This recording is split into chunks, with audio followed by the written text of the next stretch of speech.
Dibangun dengan dana mencapai 4 miliar rupiah, namun belum genap setahun, atap gedung Sekolah Dasar Negeri Rahayu Kecamatan Soko, Tuban, Jawa Timur mendadak ambrol. Meski tak ada korban jiwa, namun akibat peristiwa tersebut, aktivitas belajar mengajar menjadi terganggu. 4 ruang kelas lainnya juga dalam kondisi memprihatinkan dan rawan ambrol, khususnya di saat hujan deras.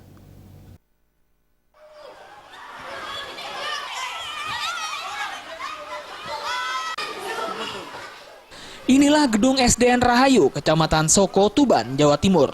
Jika dilihat dari luar sepintas, gedung 2 lantai senilai 4 miliar rupiah ini tampak megah karena dibangun dengan standar internasional. Namun sayang, belum genap setahun sejak dibangun, kondisi ruang kelas di lantai 2 justru memprihatinkan. Bahkan bagian atap kelas ambrol, sementara bagian di dinding dan lantai mulai retak-retak.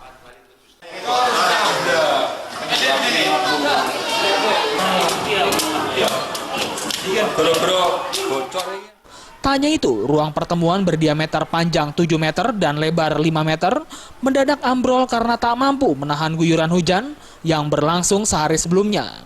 Beruntung kejadian berlangsung pada sore hari, sehingga tak menimbulkan korban jiwa. Kondisi serupa tak hanya terlihat dari ruang pertemuan, namun juga pada 4 ruang kelas lainnya. Kondisi ini membuat aktivitas belajar mengajar terganggu. Para guru maupun siswa merasa tak tenang dan khawatir jika sewaktu-waktu terjadi hujan deras, bangunan kelas akan runtuh. Iya, ya itu di belakang itu juga si bangunannya, pondasinya ada yang sudah rusak itu, terus juga pagar belakang itu juga ada yang rusak, sudah retak-retak itu.